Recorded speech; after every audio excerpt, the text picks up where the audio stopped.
Oh, la Flo Family, comment ça va? J'espère que tu vas bien. Ouais, que t'as une meilleure mine que moi surtout. Et t'inquiète, même si que ça va pas, te prends pas la tête. En fait, si, prends-toi la tête. Ouais, parce que souvent on te dit, ouais, ça va pas, ne t'inquiète pas, machin, ceci. Ouais, non, au bout d'un moment, faut t'inquiéter quand ça va pas. C'est de la logique, tu vois. Au bout d'un moment, faut se dire, il y a un truc qui cloche là, tu vois. Et ça fait longtemps que je fais ce genre de choses sur cette page YouTube où je t'explique un petit peu les choses qui clochent. Donc moi, je suis un peu en mode l'inverse. Moi, ça va pas en fait. Ça va vraiment pas. Je suis au bout du rouleau. Mais en fait, quand je dis ça va pas, c'est plus sur le côté physique. Hein. J'arrive au bout de la corde. Mais c'est pas grave, c'est pas grave. Il n'y a rien de méchant. C'est juste logique et normal. Tu sais, par exemple, un athlète qui va s'entraîner pendant des mois et des mois pour arriver justement à pratiquer tellement qu'il est crevé de ses entraînements. Mais il a quand même un mental parce qu'il sait qu'il est prêt pour sa course finale, tu vois. C'est à peu près ça. C'est à peu près comme ça que je me sens depuis quelques temps. Donc, désolé si j'ai une tête à déterrer un mort, mais franchement, je suis à bout là. Je suis à bout en termes de quantité de physique et de mental de ce que je peux donner pour trouver une vidéo qui puisse faire que je mette tout le monde d'accord. Voilà, c'est bon, je suis arrivé au bout. Voilà, j'ai regardé plein de vidéos, j'en ai parlé dans ma précédente vidéo là, où justement j'explique que voilà, ça commence à me saouler, tous les mecs qui commencent à te donner des trucs du style, oui alors si tes vidéos ne décollent pas, c'est parce que tu fais pas ceci, je vais te donner 5 manières de faire décoller tes vidéos. Ben moi j'ai essayé, j'ai fait ce truc là, c'est du pipeau, c'était du pipeau. Voilà, dans ma précédente vidéo je t'explique en gros les choses qu'il faut pas qu'il faut faire justement, quel que soit le type de thème dans lequel tu es. Si tu respectes ces 3 choses-là, voilà, c'est mon avis, tu vas réussir à avoir des vidéos intéressantes, ok? Et moi, de mon côté, j'ai décidé d'arrêter tout simplement de regarder ce genre de vidéos. J'ai arrêté de regarder les vidéos du style, si tu ne fais pas ceci, cela, tu ne pourras pas. Ah, 2025 pour percer. Ah, ceci, cela. Parce qu'en fait, ces mecs-là, ils créent justement l'algorithme. Bah oui, regarde, attends.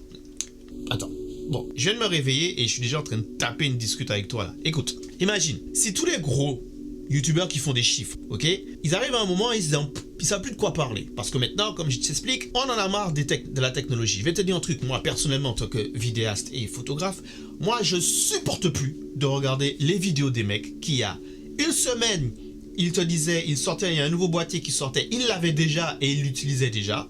Le boîtier, je l'ai même pas encore vu, je sais même pas combien il coûte, j'ai même pas encore pris l'odeur, je sais même pas pourquoi il ressemble dans un packaging dans une boutique, ok? Il est même pas encore sur Amazon, mais eux ils l'ont déjà utilisé, ils ont été à oh le loulou, ouais regardez les gars, c'est le meilleur boîtier, nanana, il peut faire ceci, il peut reconnaître mon trou de balle à 2000 km. Bref, t'as capté ce que je veux dire? Que la semaine d'après, ils viennent avec encore un nouveau jouet, avec un nouveau équipement, avec un nouveau matériel. Et c'est comme ça depuis des années. Et toi, tu regardes ça, tu te dis, mais à quel moment je vais arriver à ce stade où chez moi sera bien entretenu avec plein de matos, bien. En fait, tu commences à même si tu ne le veux pas, mais tu commences à te comparer à eux. Tu commences à essayer de savoir à quel level tu es par rapport à ce que eux ils ont. Et moi, ça m'a saoulé, tu vois, ça m'a saoulé. Je me suis dit, voilà, c'est bon. On a compris, on a capté. Les sponsors te kiffent, les marques te kiffent. Ok, toi t'es une vitrine. Voilà. Tant que j'ai pas besoin de nouveau matériel, je regarde pas ce genre de vidéos. Voilà, c'est comme ça que j'ai décidé de fonctionner. Voilà. Donc j'ai commencé à regarder un peu plus de vidéos de gars qui font du vrai vlog. Des gars qui vont vraiment me montrer leur train de vie, comment ils sont en tant que vidéastes, photographes et tout, comment ils managent leur équipement, ce qu'ils utilisent. Bon, de temps en temps, oui, eux aussi sont sponsorisés, c'est pas grave, faut bien manger, faut payer les factures. Donc du coup, abonne-toi et mets un like, mets un j'aime, mets un commentaire, ok, t'as compris? Et partage. Donc voilà, les gars, il est là, il t'explique les trucs. Il y a un petit, hein. Bon, je dis un petit, parce que voilà, t'as capté, c'est pas péjoratif, mais c'est juste un truc de langage. Ok, lui j'aime bien. J'aime trop ses vidéos, j'aime trop ses vlogs. Purée, ce mec qui me régale avec ses vlogs. Lui, je le regarde parce que j'aime beaucoup son style de vlog. Et j'avoue que quand je regarde ses vlogs, je me dis, ah purée, oh, j'aimerais tellement me rapprocher de ce style-là. Mais je regarde un peu plus précisément le décor de ce qu'il a et je dis, ouais, laisse tomber. C'est pas encore ta configuration, Donc, juste apprécie ce qu'il te propose, mais commence pas à te comparer. Tu vois, on a tout de suite ce réflexe-là. Voilà. Et j'ai arrêté de regarder d'autres types de vidéos. Les autres types de vidéos que j'ai arrêté de regarder, c'est voilà, tous les gens qui te proposent forcément un nouvel équipement dès qu'il vient d'arriver. Les mecs qui veulent te faire croire que si tu ne réussis pas sur YouTube, c'est parce que ceci, c'est parce que cela, ou tu fais ça. Et alors que c'est eux qui créent l'algorithme. Arrêtez de me dire que l'algorithme n'est pas contre moi, blablabla et tout. J'ai vu une vidéo d'1 heure de mec qui expliquait tout le fond de YouTube et pratiquement tout ce qu'il a dit, c'est des choses que je répète assez souvent parce que je suis une petite chaîne et on n'a pas de voix, ok? Et comme quand je piaille, c'est assez bas level, on n'entend pas ce que je dis, ok? Lui, dans sa vidéo, le mec, il t'a mis sujet par sujet, preuve par preuve, toutes les petites choses que je dis qui sont tellement insignifiantes que quand nous, on en parle, ça fait comme si on se plaint. Vous avez déjà eu l'impression de voir 3 fois la même vidéo sur 3 chaînes différentes? Des concepts du genre je teste les pires hôtels ou bien je mange vert pendant 24 heures. Bon, ça c'est un peu fini, heureusement, cette trend. Vous dites sûrement que c'est des créateurs qui ont peu d'imagination et peu d'originalité. Et vous n'avez pas tout à fait tort. Mais la vraie question, c'est est-ce que ça marche de copier strictement un contenu qui a déjà marché ailleurs? Eh ben, ça me fait chier de le dire, mais ça marche très bien. En tout cas, si vous voulez faire des vues. D'ailleurs, si vous voyez un nouveau format de divertissement en vulgarisation et que vous dites « Waouh, vachement balèze ce nouveau format, quelle créativité !» Il y a souvent une chance que ce soit inspiré d'une vidéo américaine qui a été postée il y a 3 ou 6 mois sur le même. Mais ça existe, du style, ta vidéo ne sera pas mise en avant si tu ne parles pas de certains thèmes, ta vidéo n'est pas mise en avant si le titre n'attire pas, si la miniature n'attire pas. En fait, plein de petites choses, tu vois, qu'il faut respecter pour que l'algorithme et que tu sois bien vu sur la plateforme. C'est logique, c'est normal, mais ce que je veux dire, c'est qu'il existe des gens qui peut-être... Bref, regarde mes anciennes vidéos, je vais pas me reprendre, je vais pas me répéter. Voilà. Je dis juste, c'est dommage que... Après, c'est normal, c'est logique, tu vois, si tu veux rentrer dans certains standings de trucs. J'avoue, oui, finalement, ok, je comprends, ouais, ok, je lui donne raison, c'est bon, vous avez raison. Je vais m'adapter, je vais arrêter de faire le mec, voilà quoi. Bon allez, bref, tout ça c'est pas ça, j'espère que je peux vous donner de meilleure tête que ça. Je vous explique ce qu'on fait aujourd'hui. Aujourd'hui c'est du vlog. On est sur un petit vlog, tranquille. Là. Désolé, l'intro était méga bad longue. Ouais, t'as capté, ici, c'est comme ça qu'on est. L'intro était méga bad long. Oui, TDAH, je me répète, je me reprends. Bref, au moins, ce qui est bien avec ces vidéos que je fais, c'est que si quelqu'un étudie mes vidéos parce qu'ils veulent pas croire que je suis TDAH, tu donnes mes vidéos à quelqu'un, un psychiatre ou n'importe qui étudie mes vidéos, eh ben, tu seras très étonné du résultat. Bon. On passe à la raison de cette vidéo d'aujourd'hui. Aujourd'hui, je t'emmène avec moi. Mais vraiment, tu vois cette caméra là aujourd'hui. Je dois me préparer pour un événement qui aura lieu samedi. Et cet événement-là est important pour moi. Parce que c'est le type d'événement que je kiffe réaliser. C'est le type d'événement que j'aime beaucoup prendre part. Ok. Et en plus, avec un groupe que j'aime beaucoup. Parce que les gens qui sont dans le groupe, c'est des gens que j'apprécie, tu vois. Donc, j'espère que je pourrai te les montrer petit à petit. Et je te laisse la surprise. Bon, peut-être que je l'ai mis dans le titre. Il faut que je me prépare. Mais mon bureau est dans un état lamentable. C'est pas possible. Je vous dis, hein, souvent mon bureau reflète l'état de mon esprit. Quand mon bureau est en bordel comme ça veut dire que mon esprit n'est pas rangé. J'ai trop de choses en tête. Je suis sur trop de choses. Je suis des retards de malade. Je ne veux pas savoir. Mais bon, je vais quand même te faire venir avec moi. Et petit à petit, je te montrerai comment je me prépare pour ce type d'événement-là. Avant ça, j'ai des vidéos à terminer. Et après, on se met en marche. Et on fait tout ça. Bon, alors le temps que la vidéo s'exporte, je suis content, j'ai réussi à la finir hier soir, elle était très tard. Mais le temps que la vidéo s'exporte, j'ai envie de me préparer différemment que d'habitude. Tu vois, le truc, c'est que d'habitude, quand je me prépare, je reste dans mon bureau. Je prépare tout dans le sac, ensuite je descends les sacs, je range les sacs ici dans le salon, ce qui fait que ce qui est prêt en bas dans le salon, ça veut dire que c'est rangé. Le problème, c'est que mon bureau n'est pas du tout rangé. Donc, je vais changer ma manière de me préparer. Je vais prendre tout ce que j'ai besoin et je vais descendre pour le préparer en bas. Ce qui me permet en même temps, pour la première fois dans une vidéo, de te montrer exactement tout le matériel que j'utilise pour un événement musique live. C'est pas en direct, c'est juste du live. Et je tiens à rappeler que je suis solo ok? Donc je fais la captation, la mise en place des lumières et des caméras. Parfois ça m'arrive de mettre mes caméras d'une certaine façon pour que mes micros puissent prendre le son le plus propre que possible, au cas où, on ne sait jamais, je commence à faire ça en fait. Donc là voilà, tu vas voir tout, tu vas voir mes trépieds, tu vas voir les lumières que j'utilise, la manière que je fonctionne, les caméras que j'utilise. Voilà, dans cette vidéo là, il y aura vraiment tout. Je m'engage les gars, j'espère que j'aurai réussi à faire cette vidéo là parce que vous connaissez déjà le bonhomme. Donc pour ça, j'ai besoin de vous. Le prix à payer pour vous, pour ça, c'est que si vous êtes jusque là dans la vidéo et que vous regardez cette vidéo là, bon, il y a ceux qui commentent toujours, merci beaucoup à ça.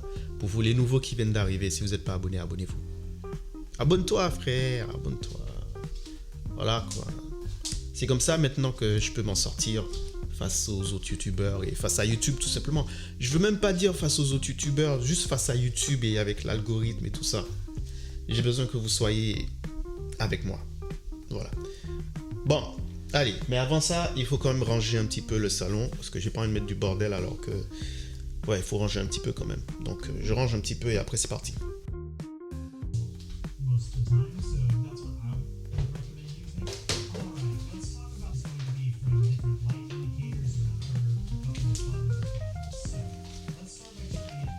Bon alors, je suis tombé sur une vidéo très intéressante, c'est un gars, il s'appelle Ben Johnson et il a fait une vidéo d'une pratiquement 30 minutes où il parle du DJI Mic Mini, ce que j'ai. Et il a fait une petite démonstration qui est très intéressante où il explique comment fonctionne le mode mono et le mode stéréo, ce que je ne savais pas en fait, qu'on pouvait choisir le type de mode. And in order to switch between mono and stereo, you can do it in the app or you can simply press the pair button twice. So I'll just double press it. And you'll see that this light has now switched to more of a cyan bluish color. And that means it's in stereo mode. Now if I double press the... Ok, cyan, stéréo, d'accord. Ok, on va faire le test tout de suite. On va le tester tout de suite là. Alors bien évidemment, j'ai mis mon casque pour être sûr de faire en direct avec vous là, le test que je vais faire. Donc voici le DJI Mic Mini. Moi j'ai un seul côté. J'ai pas de côté, mais apparemment on peut avoir un côté, on peut être en stéréo. Donc il a dit qu'il faut appuyer sur ce bouton là, et quand on appuie sur ce bouton là, ça passe une couleur bleu cyan, ok, et on est en stéréo. Donc je vais le tester tout de suite. J'appuie 2 fois, on voit bien que c'est passé en bleu cyan, ok. Maintenant on va voir si c'est du stéréo. Alors je viens d'appuyer sur le bouton, je suis bien en couleur cyan, mais les gars, non, je suis en mono. Je vois l'indicateur sur mon GH5, c'est gauche qui est allumé. Et dans mes oreilles, bien du coup, oui, c'est la gauche qui est allumée. Donc je pense que vous aussi, ok. Vous devez avoir que le côté gauche qui est fonctionnel. Et je suis bien en cyan. Vous voyez bien la petite couleur bleue. Voilà, c'est pas vert, c'est bleu. Je sais, c'est pas, il n'y a pas de détails, c'est pas la mise au point. Bref, mais je peux pas tirer le câble, il n'est pas plus long que ça. Donc en direct, là, on va faire. Je vais appuyer sur le bouton 2 fois. Il va repasser au vert et on va voir si on passe en stéréo. Donc là, j'ai appuyé sur le bouton, on est en vert et les gars, c'est du stéréo. Donc lui, il s'est trompé. C'est l'inverse. Quand tu appuies sur le cyan, t'es en mono et quand c'est vert, t'es en stéréo. Bref, j'aurais dû savoir ça plus tôt, ça m'aurait permis de gagner du temps sur plein de choses. Parce qu'en fait, moi, comme j'étais souvent sur l'autre canal, j'avais tendance à aller à chaque fois dans les paramètres de DaVinci et de rééquilibrer en mettant les deux. Bon, je vais regarder la suite de la vidéo et peut-être qu'il dit d'autres choses ou il se rend compte qu'il s'est un peu trompé bref, je ne sais pas. Mais en tout cas, les gars, quand vous êtes en vert, c'est stéréo. Et quand vous êtes... Donc, je le fais avec vous. Comme ça, vous allez... Voilà. Quand je vous dis des fois qu'il faut vérifier les infos sur YouTube, il n'est pas mauvais, il n'est pas méchant, mais c'est juste que moi, généralement, à chaque fois que j'essaie quelque chose qu'un gars essaie sur un même produit que j'ai, il y a toujours un truc qui fait une différence. Voilà. Donc là, je suis sur le vert, je suis en stéréo, j'appuie 2 fois. Non, je trompais de bouton. Ici, j'appuie 2 fois et je passe en mono. C'est une dinguerie. Vous voyez bien que je raconte pas de la D. Allez, back to stéréo et on continue de ranger. Bon, dire que j'ai fait le ménage, c'est un peu se moquer de vous.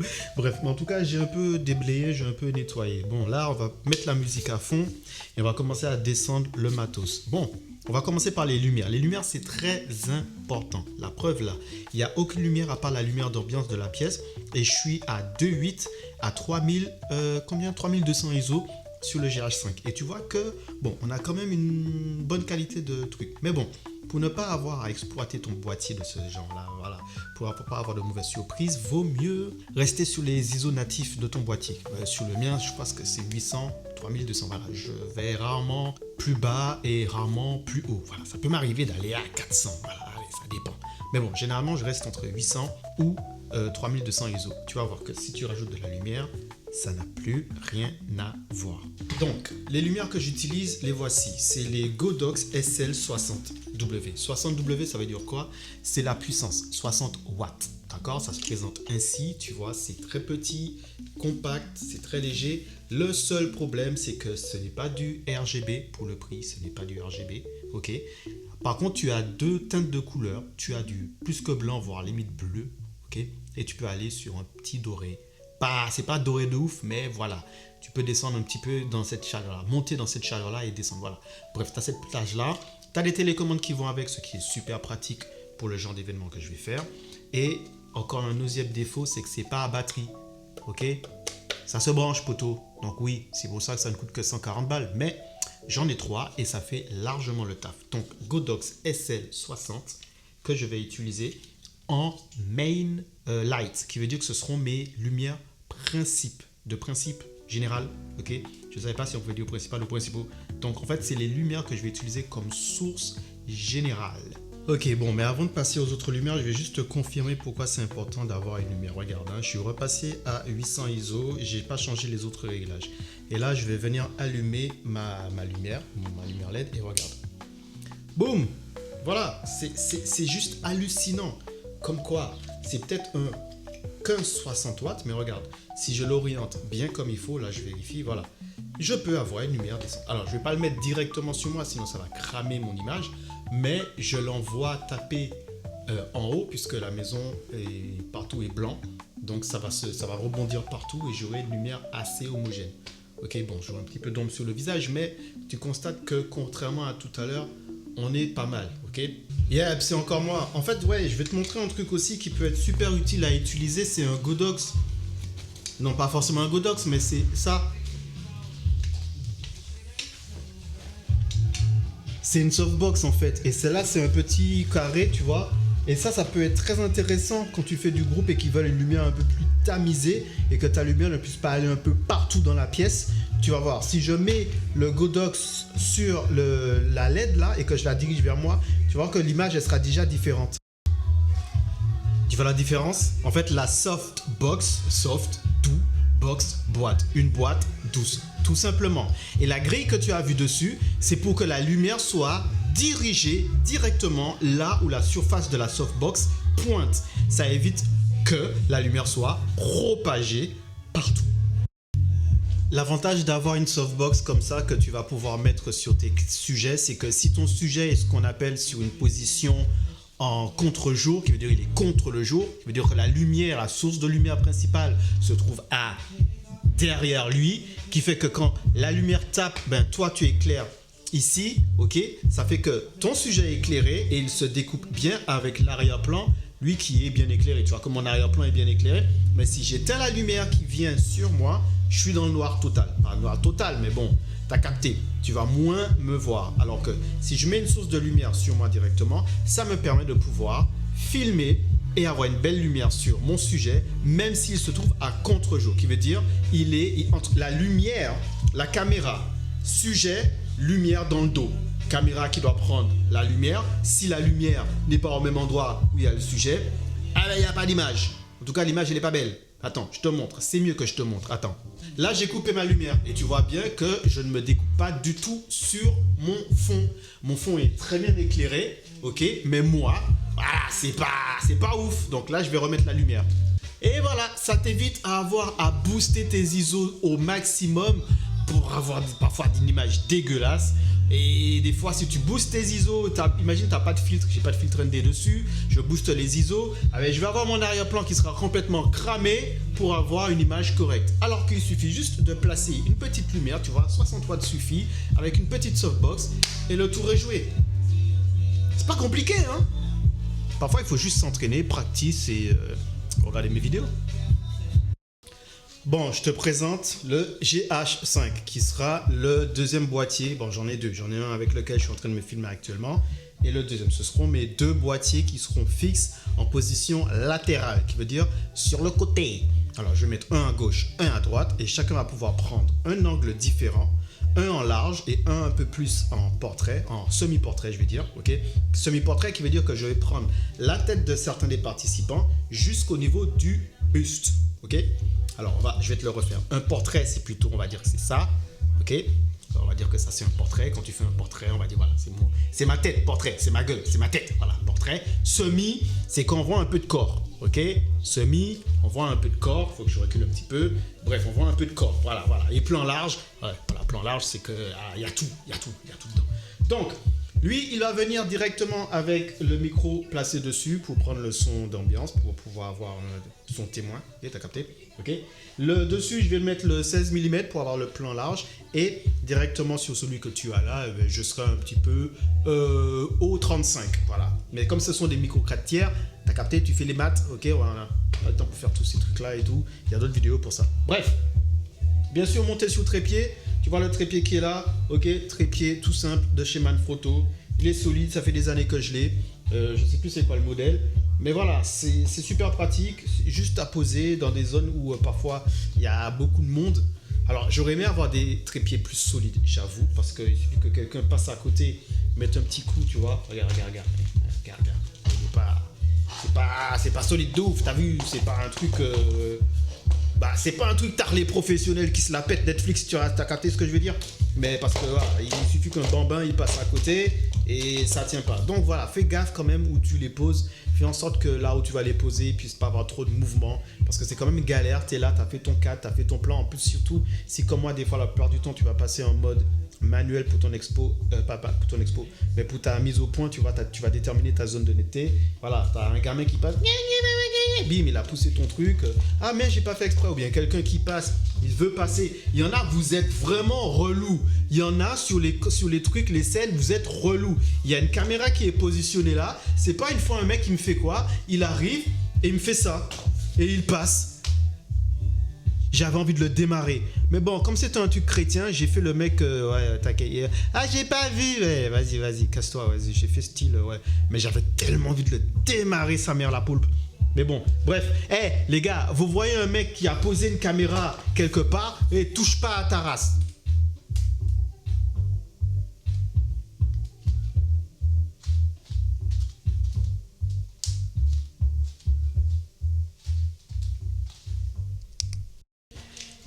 Ok, alors deuxième caméra qu'on va utiliser, ça va être le Sony A7R3 avec le 24-70 dessus. On va jouer la safety. On aura deux caméras qui seront en fixe et cette caméra-là qui sera la caméra mobile que je vais utiliser avec mon DJI Air S3 Pro. This one, ok, donc stabilisateur. Pourquoi stabilisateur? Dans cette configuration-là, puisque je veux me déplacer. Et quand je me déplace, je ne veux pas que j'ai des mouvements trop saccadés, puisque c'est de la musique, c'est en continu. Donc je veux que si je me déplace d'un point A à un point B, ok. Non, je vais dire différemment. Si je veux arriver au point C, ok, je pars du point A, je vais arriver au point C. Ben, il faut que mon mouvement entre le A et le ABC, donc il y a le B, soit aussi smooth, parce que je vais peut-être en avoir besoin, peut-être l'utiliser. Même si, par exemple, je pars du batteur et ensuite je vais sur le choriste, ben, entre le batteur et le choriste, je veux que mon mouvement reste fluide. Donc, on va dire que c'est la zone B. Donc, je veux que ma zone B soit fluide. Là où je serais peut-être parti, si c'était de l'événementiel, si c'était un truc qui n'avait pas le son en continu qu'on a besoin, qui veut dire des gens qui sont là et tout, je peux passer de A à C, B, je m'en fous, ok? Donc, c'est pas grave si ça bouge le temps que j'arrive sur C et que je me stabilise. Là, je pouvais rester à main levée et généralement, à ce moment-là, je pars sur le 70-200 qui me permet d'avoir du portrait, du zoom, des plans un peu plus touchy, voilà et compagnie. Mais là, il faut jouer la sécurité, c'est de la musique. Donc, on va rester sur le 24-70. Je peux prendre le 70-200 et me mettre un peu en retrait pour filmer un petit peu au loin. Mais je ne sais pas encore comment est la configuration de la salle, si j'aurai l'espace pour ça, pour avoir ce que j'appelle les antres. ok, pour avoir des images entre. Peut-être que j'aurai du monde qui sera debout. Donc si je zoome, le fait qu'il va devoir... Il va un peu prendre du temps à faire la mise au point, tu vois, entre la personne qui sera devant le sujet. Les sujets, ils bougent beaucoup. Donc si tu zoomes, regarde, imagine tu zoomes ton image comme ça. Ok, ton image est zoomée. Tu veux filmer le mec. Donc tu vois que si le gars, il chante... Il est là, hein. Ok, t'as vu, il est là, je suis là et tout, hein. Et puis d'un coup, je suis plus là. Donc voilà, le temps que tu me retrouves, le temps que tu tournes pour essayer de me retrouver et tout, bah, peut-être qu'il y a quelqu'un qui va passer et comme tu peux le voir, ben, la mise au point, surtout sur le GH5, c'est pour ça que eux ils vont rester en stable, ok? Et que je vais utiliser le Sony pour tout ce qui est déplacement. Les gars, maintenant on va parler de la partie préférée de cette vidéo là parce qu'on va parler de Bertha. Alors pour ceux qui se souviennent, vous savez qui est Bertha, vous l'avez vu, je vous présente Bertha. Voilà, Bertha c'est ma caméra principale et je l'aime beaucoup cette caméra. Cette caméra c'est une dinguerie. Alors je sais qu'il y a beaucoup de personnes qui sont passées sur le FX3, le FX30, le FX6 et les gens qui sont sur Blackmagic, surtout maintenant sur la Sika Pro comme moi, on est des dinosaures, on est des survivants. Je vais t'expliquer pourquoi. J'ai déjà fait pas mal de vidéos où je parle de ce sujet-là. Tout simplement parce que cette caméra qui se veut entrée de gamme pour du cinéma n'est pas autofocus. Il n'y a pas d'autofocus et il n'y a pas de stabilisation. Alors, ils ont sorti une stabilisation... Non, pas une stabilisation. Ils ont sorti un autofocus. Pardon, je me suis trompé. Ils ont sorti un autofocus sur la Sika full frame. J'ai le seum. Ils l'ont pas fait pour la Sika Pro. Oui, c'est parce que c'est pas le même capteur, donc ils peuvent pas mettre la même technologie. Je comprends, mais ça fout le seum quand même. Ça fout méga seum, ok? Mais bon, ma caméra principale, qui veut dire la caméra avec laquelle je vais faire ce que j'appelle le master. Qu'est-ce que c'est qu'un master? Pour moi, le master, c'est un plan, le master plan. Le master, c'est un plan qui va record grâce à une caméra. Donc il faut que ta caméra, elle soit faite pour ça, parce qu'elle va record du début jusqu'à la fin sans couper.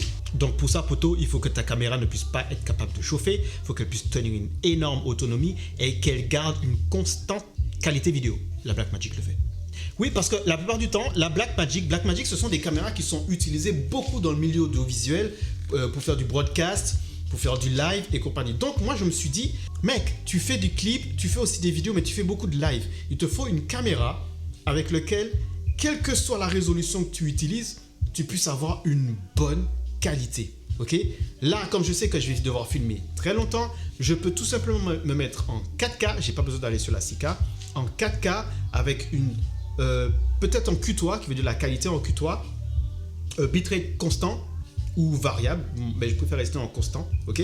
Ce qui fait que je pourrais filmer pratiquement 3, 4, voire 5 heures si je mets directement sur disque dur. Sur CFast, je verrai combien ça va me donner, parce que j'ai pas encore testé. Mais en tout cas, Bertha, elle va être utilisée pour être la caméra principale pour faire mon master plan, mon plan master. Ok? Très important d'avoir un plan master dans ce genre de configuration-là. Donc, on reprend. Nous avons les deux GH5 qui seront chacun d'un côté de la scène, ok? Un à droite, un à gauche. Nous aurons la Blackmagic Sika Pro qui sera en résolution 4K au milieu de la scène pour prendre du plan large de ce qui se passe, ok, d'accord, légèrement en hauteur, bien dirigé vers le sujet principal. Et pendant ce temps-là, moi, avec le Sony A7R3 sur le RS3 Pro, je pourrais me balader tranquillement à droite et à gauche. Voilà. Mais il y a une chose qui est importante à avoir maintenant. Après que je vous ai montré la lumière, il faut du son. Il faut quand même que je récupère du son. Donc, je partirai cette fois-ci avec deux types de micros que je mettrai.